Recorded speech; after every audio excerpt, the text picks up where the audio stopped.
RTC సిబ్బందిని ప్రభుత్వ ఉద్యోగులుగా గుర్తింపు గురించి రవాణా శాఖ మంత్రి గారు.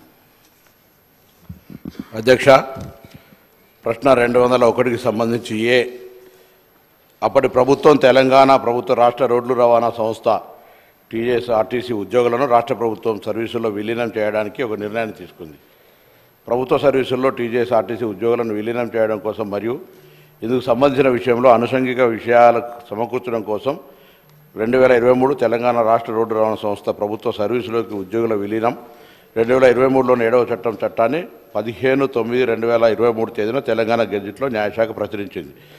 అంతేగాక 2023 టీజీఎస్ఆర్టీసీ ప్రభుత్వ సర్వీసుల్లో ఉద్యోగ విలీనం 2023లోని 7వ చట్టం ప్రకారంగా ప్రభుత్వ సర్వీసుల్లో టీజీఎస్ఆర్టీసీ ఉద్యోగులను విలీనం చేయడానికి విధి విధానాలను రూపొందించడం కోసం రవాణా రోడ్లు అండ్ భవనాలు టీఆర్ శాఖ 29/9/2023 తేదీ గల జీవో నెంబర్ 41 ద్వారా ఒక కమిటీ ఏర్పాటు చేయడమైంది.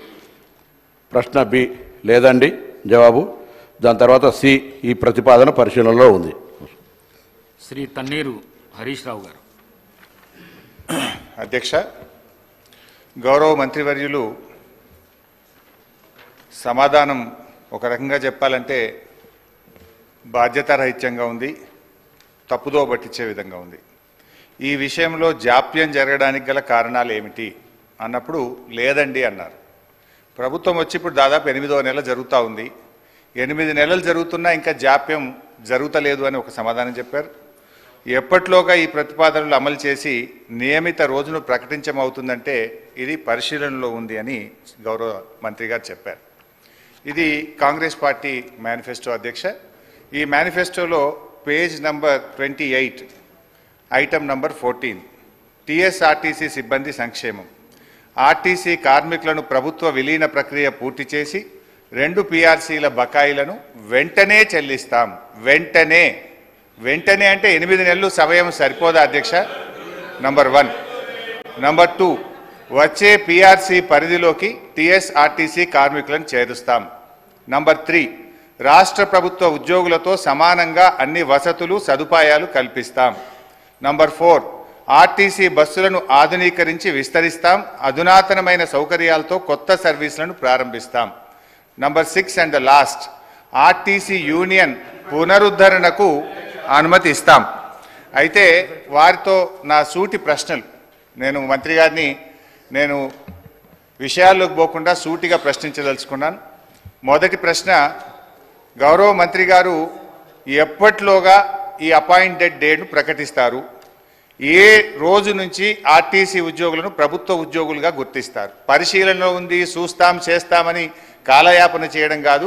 ఒక ఖచ్చితమైన తేదీని ఈ సభ ద్వారా ఆర్టీసీ కార్మికులకు చెప్పాలని మీ ద్వారా గౌరవ మంత్రి గారిని కోరుతా ఉన్నా. క్వశ్చన్ నంబర్ 2, యూనియన్ పునరుద్ధరణ చేస్తామని మీరు హామీ ఇచ్చారు. ఆ యూనియన్ పునరుద్ధరణ ఎప్పట్లోగా చేస్తారు? ఈ మధ్య మాకున్న సమాచారం ఏంటంటే ప్రభుత్వం నుంచి యూనియన్ పునరుద్ధరించేది లేదు అని మీరు ఉత్తర్వులు ఇచ్చినట్టుగా మా దృష్టికి వచ్చింది. మీరు ఉత్తర్వులు ఇచ్చారా లేదా? ఇవ్వకపోతే ఎప్పట్లోగా యూనియన్ పునరుద్ధరిస్తారు? క్వశ్చన్ నంబర్ 3, ఆర్టీసీలో చనిపోయిన కార్మికులకు గతంలో మా బీఆర్ఎస్ ప్రభుత్వం ఉన్నప్పుడు చనిపోయిన పిల్లలకు వెంటనే పర్మనెంట్ ఉద్యోగం మేము ఇచ్చేవాళ్ళం.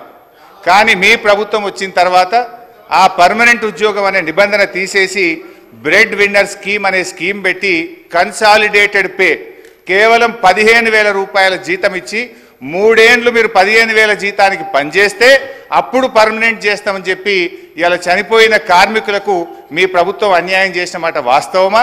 ఇది ఎందుకు తెచ్చారు? గత ప్రభుత్వం లాగా చనిపోయిన కార్మికుల పిల్లలకు వెంటనే రెగ్యులర్ ఉద్యోగం ఇవ్వాలని అడుగుతా ఉన్నాను. నంబర్ 3. క్వశ్చన్ నంబర్ 4, గౌరవ ముఖ్యమంత్రి గారు మంత్రి గారు నెక్లెస్ రోడ్లో ఆర్టీసీ కొత్త బస్సులు, మా ప్రభుత్వం ఆర్డర్ ఇచ్చిన బస్సులు వస్తే జెండా ఊపినరు, చాలా సంతోషం. Government is a continuous process. అయితే ఆ జెండా ఊపిన సందర్భంగా కార్మికులకు ఒక 300 కోట్ల చెక్కు చూపించారు ముఖ్యమంత్రి గారు. ఇగో మీ కార్మికులకు పీఆర్సీ బకాయిల 300 కోట్ల చెక్కు విడుదల చేస్తున్నా అని ముఖ్యమంత్రి గారు బకాయిలు ఇస్తున్నామని చెక్కు చూపించారు. పాపం మా మంత్రి గారు ముఖ్యమంత్రి గారు వెళ్ళిపోయినాక కొన్ని డమ్మీ చెక్కులు, ఆ పెద్ద చెక్కులు కూడా కార్మికులకు ఇచ్చి ఫోటోలు కూడా దిగారు. ఇది ఏ రోజు ఇచ్చిందంటే February 10, 2024. ఇవాళ మనం ఉన్నాం జూలై నెలలో ఉన్నాం. ఇప్పుడు దాదాపు 5 నెలలైనా నెక్లెస్ రోడ్ నుంచి ఆ చెక్కు బస్ భవన్కు చేరలే. ఇంకా అది ఎప్పుడు చేరుతుంది, ఎప్పుడు ఇస్తారో దయచేసి చెప్పాలని కోరుతా ఉన్నా. క్వశ్చన్ నెంబర్ 5, మహాలక్ష్మి పథకం పెట్టారు, సంతోషం, వి అప్రిషియేట్. అయితే ఆ పథకానికి నెల నెలా బిల్లులు విడుదల చేయని మాట వాస్తవమా? మహాలక్ష్మి పథకం కింద రాష్ట్ర ప్రభుత్వం ఆర్టీసీకి ఇవ్వాల్సిన నిధులు ఎన్ని, ఇప్పటి వరకు ఇచ్చిన ఎన్ని, ఇవ్వకపోవడం వల్ల కార్మికుల యొక్క పిఎఫ్ మరియు సిసిఎస్ డబ్బులు మళ్లించి కార్మికులకు జీతాలు ఇచ్చిన మాట వాస్తవమా? ఆ నిధులు ఎప్పట్లోగా ఇస్తారో సూటిగా చెప్పాలి. అదేవిధంగా అధ్యక్ష, ఎందుకంటే ఇవన్నీ అధ్యక్ష గతంలో ఇవాళ మేము మా ప్రభుత్వం ఉన్నప్పుడు ఆర్టీసీ కార్మికులకు ప్రభుత్వ ఉద్యోగులకు 43% ఫిట్మెంట్ ఇస్తే ఆర్టీసీ కార్మికులకు 44% ఫిట్మెంట్ ఇచ్చాం. గత తెలుగుదేశం ప్రభుత్వంలో కార్మికులకు కేవలం బడ్జెట్లో 100 కోట్లు పెట్టారు. కాంగ్రెస్ ప్రభుత్వం 200 కోట్లు పెట్టింది. కానీ మా ప్రభుత్వం 1000 కోట్లు, 1500 కోట్లు, 1500 కోట్లు బడ్జెట్లో పెట్టి ఆర్టీసీ సంస్థను మేము కాపాడాం. సార్, గౌరవ సీనియర్ శాసన సభ్యులు హరీష్ రావు గారికి తెలుసు ఇది క్వశ్చన్ అవర్ అధ్యక్ష. క్వశ్చన్ అవరు స్పెసిఫిక్ 2 క్వశ్చన్స్ అడగాల. రెండోది చాలా సంతోషం, మా మేనిఫెస్టోనైతే మొత్తం టీఆర్ఎస్ నాయకులు పట్టిండ్రు, చాలా సంతోషం. స్పష్టతతో మేము మేనిఫెస్టోలోకి సంబంధించిన అంశాల విషయంలో పాస్ మార్కులు పూర్తి స్థాయిలో మేము వేసినాము.